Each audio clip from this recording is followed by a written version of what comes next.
राधे राधे गुरु जी। जी आपके चरणों में अभी कोटि अभी कोटि बैठो प्रणाम। जी। गुरु जी, जैसे कि एकादशी के दिन चावल नहीं छूनी चाहिए, छूना दोष नहीं है, खाना दोष है। तो जैसे कि एकादशी का तिथि जैसे कि है, जैसे एकादशी का तिथि आज सवेरे 6 बजे खत्म हो गया, 6 साढ़े 6 बजे, और उसके बाद हम स्नान किए, तो संकल्प कैसे ले किए? एकादशी का संकल्प कैसे ले उसका? किसका?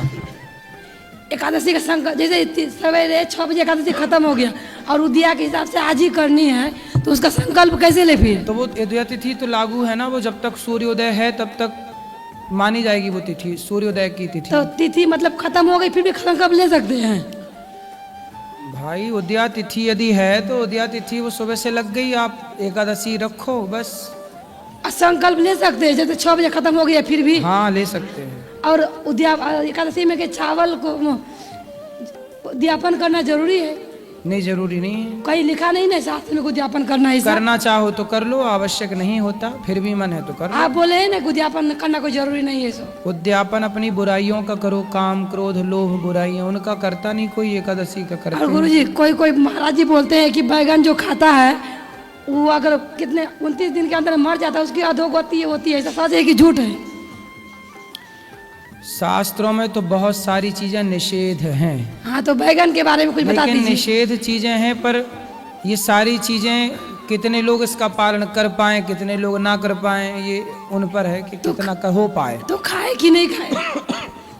भाई बैगन तो खाने वाले लोग खाते हैं, सब लोग खाते हैं। अब जो नहीं खाता ये उसके लिए है, अब जो खा ही रहा है बैगन अब उसके लिए क्या है? नहीं तो वो ये लगेगा पाप तो लगेगा। वो करे कितना कि अंदर बड़े बड़े पाप करें, सुनो, बड़े बड़े पाप करें, छोटे करें लजाएं। क्या नहीं खाना चाहिए वो सुनो। अंडा मछली मुर्गी मांस नहीं खाना चाहिए, शराब नहीं पीना चाहिए, झूठ नहीं बोलना चाहिए, छल कपट नहीं करना चाहिए। बाकी आप बैगन खाओ, बैगन खाने का बहुत बड़ा दोष नहीं है।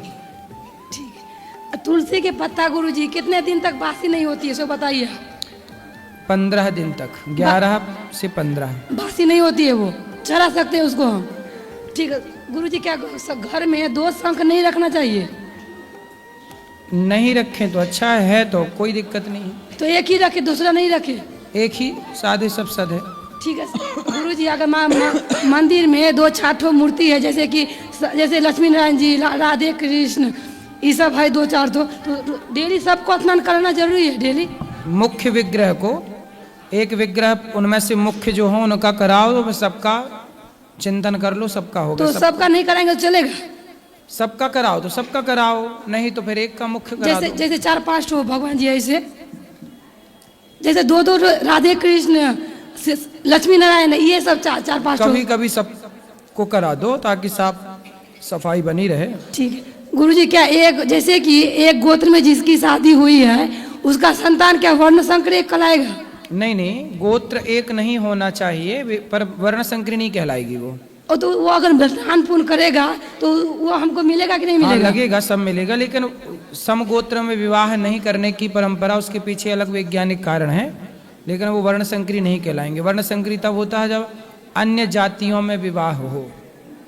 ठीक गुरु, जैसे कि आज हम यहाँ पर आए धाम पे, अब मान के चले आज मेरा व्रत है, कोई पूछ रहा है खाना खा ली, तो हाँ तुम धाम पे गई थी? नहीं, हम तो ससुराल गए थे, ये अगर कहे तो इसका भी पाप लगेगा कि नहीं?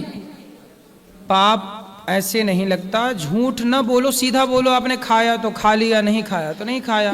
जैसे मैं यहाँ पर आई, कोई पूछे तुम गई थी, तुम कहाँ गई थी, तो मैं ये ना कहूँ कि प्रयागराज गई थी, चाहे वृंदावन गई थी, मैं बोलूँ कि मैं ससुराल गई थी, तो वो भी पाप होगा?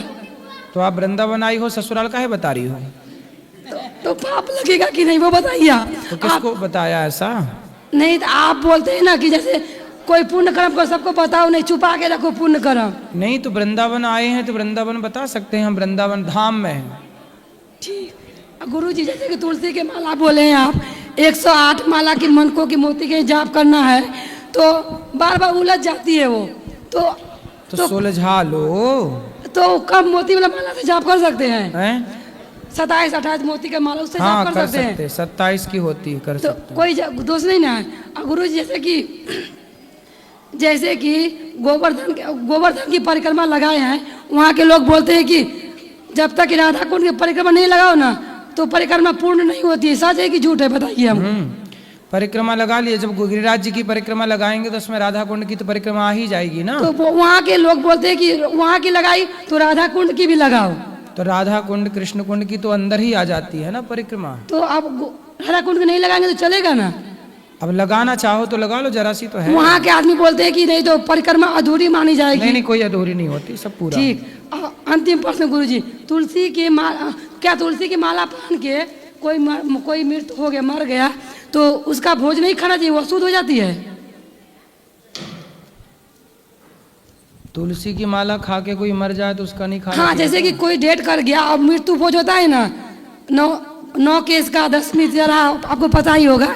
खा सकते हैं, तुलसी की माला आपने पहनी है और किसी के भाई व्यवहार भी तो चुकाना पड़ता है, खा सकते हैं। तो वो अपवित्र नहीं मानी जाएगी? नहीं नहीं, ठीक है गुरुजी, राधे, प्रणाम गुरुजी।